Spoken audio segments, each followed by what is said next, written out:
नमस्कार, prime time में आप सभी का स्वागत। मैं हूं आपके साथ विजय कुमार पंड्या और बंसल न्यूज देख रहे हैं आप। सबसे पहले बात लखनऊ की। 21 मार्च को सीएम पद की शपथ ले सकते हैं योगी आदित्यनाथ। शनिवार को योगी ने प्रदेश संगठन की बैठक ली है। सीएम आवास पर कई मुद्दों पर इस पर चर्चा हुई है। नए मंत्रिमंडल से लेकर घोषणा पत्र के वादों पर मंथन हुआ है। प्रदेश अध्यक्ष स्वतंत्र देव सिंह, संगठन महामंत्री सुनील बंसल मौजूद रहे हैं। कल दिल्ली जाएंगे सीएम योगी आदित्यनाथ। बीजेपी के शीर्ष नेतृत्व से मुलाकात करेंगे, चर्चा करेंगे। तो अब की बार मंत्रिमंडल में किसे शामिल किया जा सकता है, किसे रखना है, किसे छोड़ना है, कब शपथ ग्रहण समारोह होगा, कार्यक्रम की रूपरेखा क्या होगी, संगठन में किसे जिम्मेदारी मिलेगी, इन तमाम मुद्दों पर चर्चा हुई है।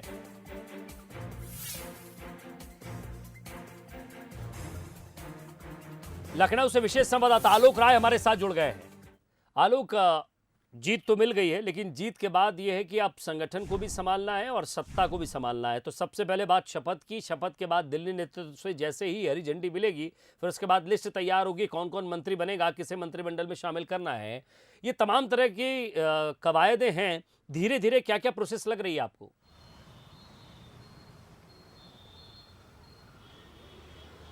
जी बिल्कुल, देखिए आज लगातार जो है बैठकों का दौर जारी रहा और मुख्यमंत्री आवास जो 5 कालिदास मार्ग पर भी जो एक बैठक हुई, जिसमें मुख्यमंत्री समेत संगठन के तमाम पदाधिकारी थे, प्रदेश अध्यक्ष समेत तमाम वरिष्ठ मंत्री जो सरकार में शामिल रहे वो भी थे। क्योंकि कल जो है मुख्यमंत्री और संगठन के पदाधिकारियों को जाना है दिल्ली, जहाँ पर उनकी मुलाकात प्रस्तावित है शीर्ष नेतृत्व से, जिसमें जेपी नड्डा जो राष्ट्रीय अध्यक्ष हैं, साथ ही साथ अमित शाह गृह मंत्री, इसके अलावा प्रधानमंत्री नरेंद्र मोदी भी शामिल होंगे। तो कुल मिलाकर उससे पहले की एक तैयारी चल रही थी कि जो एक रूपरेखा बनाई जा रही थी, एक प्रस्ताव बनाया जा रहा था कि किसको लेकर दिल्ली जाना है, क्योंकि सरकार गठन होनी है, साथ ही साथ एक मंत्रिमंडल का गठन होना है। तो पुराने मंत्रिमंडल के कौन से चेहरे इस बार मंत्री बनेंगे या किनका कद बढ़ाया जाना है, और नए विधायकों में से किसको मंत्री बनाना है, क्योंकि कई मंत्री इस बार चुनाव हार गए हैं। तो तमाम सारे ऐसे मुद्दे थे जिन पर विचार विमर्श हुआ, मंथन हुआ। इसके अलावा जो है संकल्प पत्र जो बीजेपी ने जारी किया था चुनाव के समय, उसके वादों को अमल में लाना भी बीजेपी के लिए एक बड़ी जवाबदेही और जिम्मेदारी है, क्योंकि सत्ता में होने के बाद भी लगातार दूसरी बार बीजेपी को बहुमत दिया है उत्तर प्रदेश की जनता ने। तो कहीं ना कहीं एक बड़ी जिम्मेदारी के साथ साथ एक जवाबदेही भी सरकार की तय हो गई है, और इसीलिए उन सारी बातों पर विचार किया जा रहा है जो सरकार ने संकल्प पत्र में किए थे, जो वादे किए थे कि उनको जल्दी से जल्दी अमल में लाया जाए। इसीलिए बाकायदा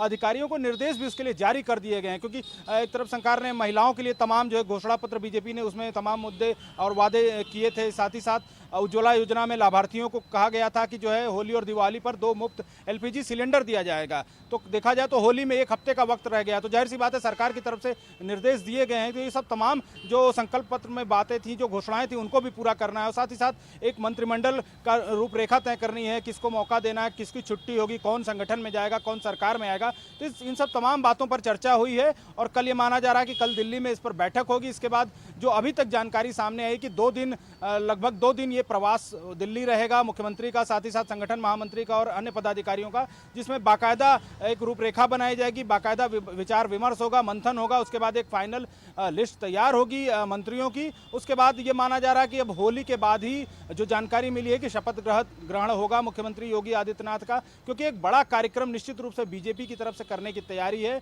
2024 में लोकसभा चुनाव है, तो जाहिर सी बात है बीजेपी को उसका भी लाभ लेना है। इसलिए एक पूरे भव्य स्तर पर कार्यक्रम होगा, जिसमें तमाम बीजेपी शासित राज्यों के मुख्यमंत्री, राष्ट्रीय नेतृत्व, प्रधानमंत्री, गृह मंत्री, राष्ट्रीय अध्यक्ष और तमाम अन्य विपक्षी दलों के नेता भी। होली का समय है, हुलाष्टक है, और ऐसे में कोई शुभ कार्य नहीं होगा।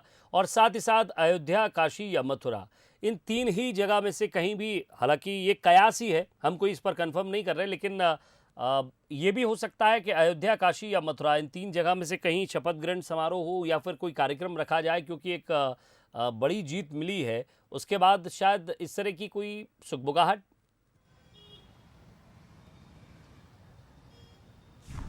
जी देखिए, दीपावली पर अयोध्या में लगातार 5 साल सरकार रही है, योगी आदित्यनाथ मुख्यमंत्री रहे, तो दीपावली पर लगातार अयोध्या में दिए जलाए जाते थे बाकायदा। कई बार हर बार रिकॉर्ड बना है, हर रिकॉर्ड टूटा, अगली बार एक नया रिकॉर्ड स्थापित किया गया सरकार के द्वारा। इसके अलावा जो भी धार्मिक स्थल थे बड़े, वहाँ लगातार आयोजन होते रहते थे, चाहे हम बात करें मथुरा की, कृष्ण जन्मभूमि की, या फिर जो है वाराणसी में, तमाम आयोजन होते रहते थे, क्योंकि कहीं ना कहीं एक आस्था के बड़े केंद्र हैं उत्तर प्रदेश में। दूसरी बात, सबसे बड़ी बात कि बीजेपी की जो राजनीति है उसकी एक धुरी भी कहीं ना कहीं ऐसे बड़े आस्था के केंद्र रहे हैं, तो निश्चित रूप से ये संभव हो सकता है कि वहाँ पर कोई कार्यक्रम का आयोजन किया जाए। लेकिन शपथ ग्रहण जहाँ तक की संभावनाएं हैं वो लखनऊ में ही आयोजित करने की तैयारी होगी। जी जी, नजर बनाए रखिएगा आलोक, आगे भी आपसे अपडेट लेते रहेंगे। बहुत बहुत शुक्रिया इस तमाम बातचीत के लिए।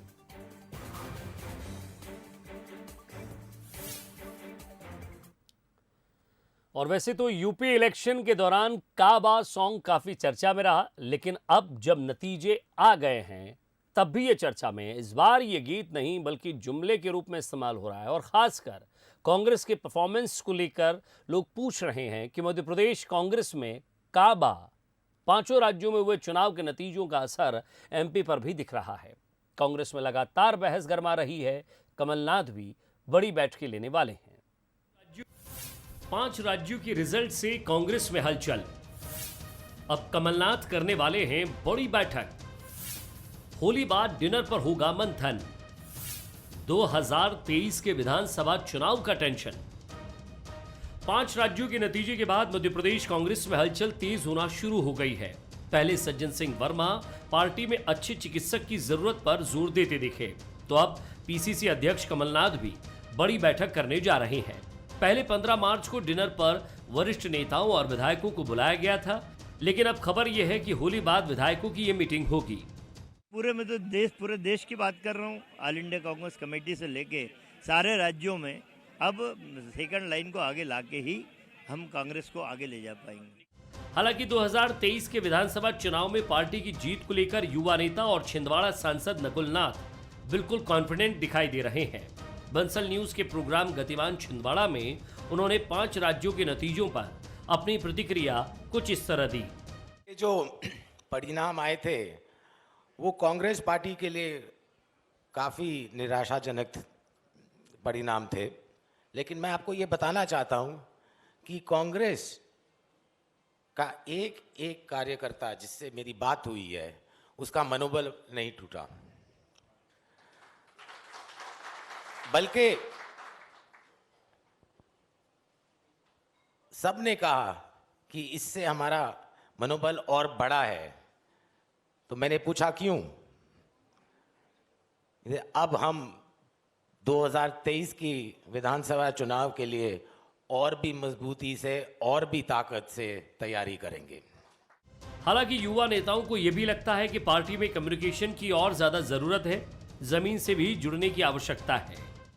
जी, हमें भी इस बात का अफसोस है कि कांग्रेस का जो प्रदर्शन है, जो हमको उम्मीद थी उस प्रकार से नहीं हो पाई, लेकिन फिर भी हमें उम्मीद है कि आने वाले समय में हम जमीन पर मेहनत करेंगे। कम्युनिकेशन बहुत ज़रूरी है और ये मेरे पिताजी ने मुझे सिखाया। जिस दिन मैं उनसे बात नहीं करता, अगले दिन सवेरे उनका फ़ोन आ जाता है कि तुमने कल फ़ोन नहीं किया। तो इन्होंने जो बात कही है अजय सिंह जी ने और सचिन यादव जी ने, मैं उनकी बात से सहमत हूं कि कम्युनिकेशन बहुत जरूरी है। वैसे कांग्रेस की इस हालत से बीजेपी गदगद है। वो तो तंज कसने में कोई कसर भी नहीं छोड़ रही है। कांग्रेस दल नहीं है अब। ये किसने कहा कि ये फ्लॉप हो गया? ये मतलब थे क्या है, मुझे ये बताइए आप। कांग्रेस इस देश के अंदर दल आज से नहीं, बहुत वर्षों से नहीं बचा। कांग्रेस केवल झूठ छल कपट की राजनीति करके, क्योंकि प्रधानमंत्री जी ने लोकसभा के अंदर कहा था कि इनके जीत नहीं, फूट डालो राज्य करो के आज भी अंश हैं, तो ये उसी आधार पर देश के अंदर काम करना चाहते थे। आज से कुछ साल पहले ये कहा जाता था कि चुनाव में हार जीत तो लगी ही रहती है, लेकिन क्या मौजूदा दौर में कांग्रेस के लिए अब ऐसा कहा जा सकता है? ये सवाल आज देश के ही नहीं बल्कि मध्य प्रदेश में भी बहस का बड़ा मुद्दा है। Bureau report, Bansal news. और इधर खबर दतिया से है, जहां गृह मंत्री डॉक्टर नरोत्तम मिश्रा ने कांग्रेस को निशाने पर लिया है। उन्होंने कहा है कि यूपी में कांग्रेस के सिर्फ 2 विधायक हैं जो अब स्कूटी पर घूम सकते हैं। मंत्री डॉक्टर नरोत्तम मिश्रा ने प्रियंका वाड्रा को लेकर कहा कि वो कांग्रेस में जान फूंकने आई थी, अब वो पूरी कांग्रेस को फूंक कर चली गई है। साथ ही उन्होंने कहा कि कांग्रेस का घर घर चलो अभियान चल रहा है। 5 राज्यों में कांग्रेस आराम से अपने घर पहुंच चुकी है।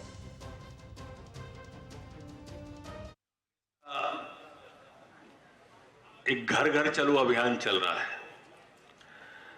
5 राज्यों में सफलतापूर्वक वो घर पहुंच गई है। बेटी हूं, लड़ सकती हूं,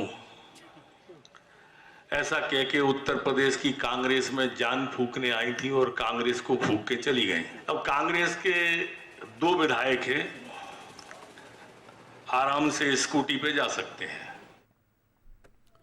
और मुनव्वर राणा के यूपी छोड़ने वाले बयान पर एक बार फिर आरोप प्रत्यारोप का दौर शुरू हो गया है। यूपी में बीजेपी की सरकार आने पर भोपाल के जाने माने शायर मंजर भोपाली ने मुनव्वर राणा पर तंज कसते हुए कहा है कि यदि मुनव्वर राणा अपने जुमले पर कायम है तो वो भोपाल आ जाएं। मोहब्बतों का शायर उनका इंतजार कर रहा है। इस न्यौते के साथ मंजर भोपाली ने राणा को नसीहत देते हुए कहा है कि साहित्यकारों को राजनीति से दूर रहना चाहिए। दरअसल मुनव्वर राणा ने पिछले दिनों कहा था कि अगर यूपी में बीजेपी की सरकार आ गई तो वो यूपी छोड़ देंगे। मैंने जो बयान का जो शॉर्ट फॉर्म है वो ये है कि अगर ओवैसी की बेवकूफ़ी से, नादानी से, लालच से उत्तर प्रदेश के मुसलमानों को नुकसान करने की वजह से अगर भाजपा अगर यहाँ आ जाती है तो हम उत्तर प्रदेश छोड़ देंगे तो बताओ। सर मंजर भोपाली साहब हमारे साथ हैं। सर, जो हम देख रहे हैं कि रिजल्ट आए हैं वो बीजेपी के फेवर में आए हैं, लेकिन जिस तरीके से मुनव्वर राणा जी ने जो पहले बयान दिया था कि यदि बीजेपी की सरकार बनती है, योगी फिर से सीएम बनते हैं तो उत्तर प्रदेश छोड़ देंगे, उसके बाद आपने उनको आमंत्रण दिया है कि वो भोपाल आए, यहाँ पर आके रह सकते हैं। जी, मैंने भोपाल वालों की तरफ से गुजारिश की है कि वो तशरीफ़ लाएं और एक छोटा सा घर उनके लिए बनाया है अपने फार्म हाउस पे। वहाँ आपको हम बहुत ही एहतमाम के साथ और बहुत ही एहतराम के साथ आपकी खिदमत करने के लिए तैयार हैं, क्योंकि आपने जुमला बोला था कि जब योगी जी आएंगे या बीजेपी की सरकार आएगी तो मैं यूपी छोड़ दूंगा। तो हो सकता है वो अपने जुमले पे कायम हो। यूक्रेन पर हमले का 17वां दिन है आज और पश्चिमी देशों के प्रतिबंध पर रूस का एक बड़ा बयान सामने निकल कर आया है। इंटरनेशनल स्पेस स्टेशन पर तबाही की बात कही है रूस ने। अमेरिका रूस दोनों को एक साथ इस स्टेशन पर काम करते करते, इसकी देखभाल करते करते 24 साल हो गए एक साथ इसे मेंटेन करते हुए, और अब केमिकल हथियारों पर अमेरिका ने भी रूस को चेतावनी दी है। अमेरिकी राष्ट्रपति ने गंभीर परिणाम भुगतने तक की चेतावनी दे दी है।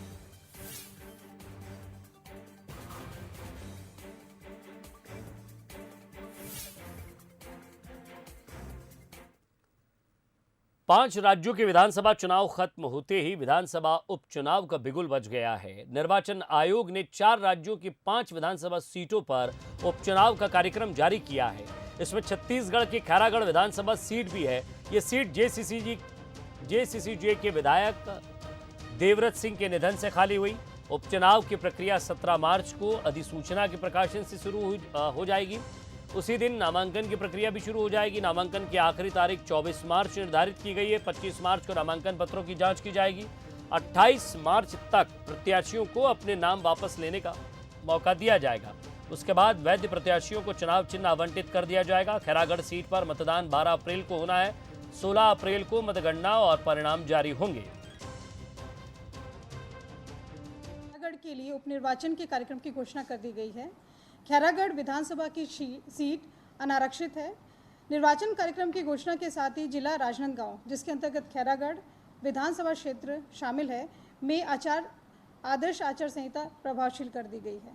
अधिसूचना का प्रकाशन 17 मार्च, नामांकन दाखिल करने की अंतिम तिथि 24 मार्च, नामांकन पत्रों की संवीक्षा स्क्रूटनी 25 मार्च, नाम वापसी की तिथि 28 मार्च, मतदान की तिथि 12 अप्रैल, मतगणना की तिथि 16 अप्रैल और तिथि जिसके पूर्व निर्वाचन संपन्न किया जाएगा 18 अप्रैल। प्रदेश के मुख्यमंत्री शिवराज सिंह चौहान श्योपुर के करहल पहुंचे, जहां उन्होंने पीएम आवास योजना के 19,166 आवासों की चाबी हितग्राहियों को सौंपी है। इसके साथ ही मुख्यमंत्री शिवराज सिंह चौहान ने 149 करोड़ 20 लाख 79,000 की लागत से कई विकास कार्यों का लोकार्पण और भूमि पूजन किया है। इस दौरान मंच पर केंद्रीय मंत्री नरेंद्र सिंह तोमर, राज्य मंत्री भारत सिंह कुशवाहा समेत भाजपा के कई वरिष्ठ नेता और कार्यकर्ता मौजूद रहे। तो वहीं सहरिया आदिवासी महिलाओं ने मुख्यमंत्री शिवराज सिंह चौहान का स्वागत करते हुए अनोखे अंदाज में उनका स्वागत किया। महिलाओं ने सीएम को जड़ी बूटी से बनी माला पहनाकर उनका स्वागत किया है।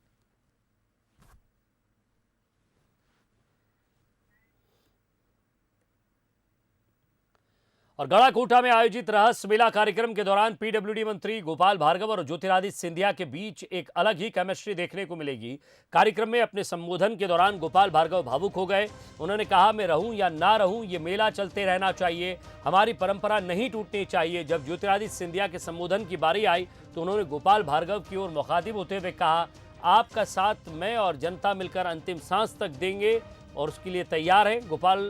उन्होंने कहा कि गोपाल जी, आपके साथ ज्योतिरादित्य सिंधिया खड़ा है। गोपाल भार्गव रहे या नहीं रहे, ये लेकिन मेला रहना चाहिए, मेरी यही तमन्ना है सबसे बड़ी बात।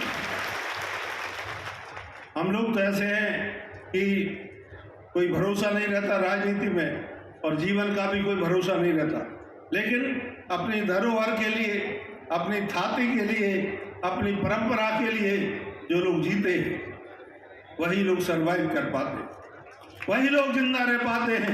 जो लोग अपना इतिहास भूल जाते हैं, इतिहास उनके लिए भी भूल जाता है, इतिहास उसको भी माफ नहीं करता।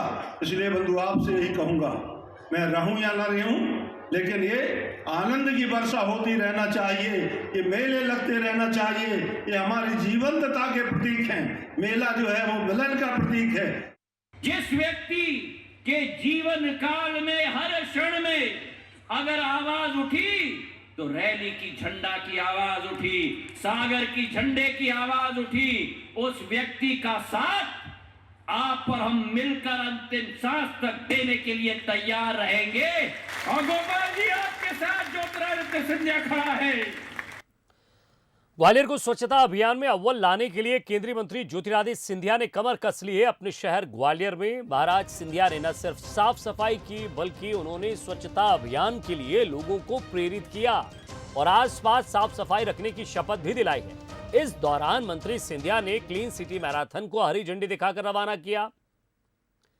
इस मौके पर ऊर्जा मंत्री प्रद्युम्न सिंह तोमर और प्रभारी मंत्री तुलसी सिलावट भी मौजूद रहे। ये किसी को आगे करने या किसी को पीछे करने का मुद्दा नहीं है। ये अपने प्रांगण को, अपने कॉलोनी को और अपने शहर को, जो अंतरात्मा में हमारी स्वच्छता है वो बाहर भी दिखनी चाहिए। और हमारे ग्वालियर का इतना प्राचीन इतिहास है, इतना गौरवान्वित इतिहास है, उसे अगर निखारना है तो पहले हमें अपने गलियों को, नालों को, सड़कों को और अपने घर के बाहर के क्षेत्रों को हमें साफ रखना होगा। आज देश के केंद्रीय मंत्री श्रीमान ज्योतिरादित्य सिंधिया जी ने, हमारे लोकप्रिय सांसद विवेक जी ने जन सैलाब को, ग्वालियर के हर वर्ग को, कला का, संस्कृति का, शिक्षा का, समाज सेवी, जनप्रतिनिधि, सबको एक स्वच्छता का संकल्प आज लिया है। आज के बाद हम सबकी जिम्मेदारी है ग्वालियर को साफ हम रखें। अपना ग्वालियर, अपना हम सबका ग्वालियर, मेरा ग्वालियर, ये संकल्प सार्थक होगा। और इसी के साथ प्राइम टाइम में फिलहाल इतना ही। नमस्कार।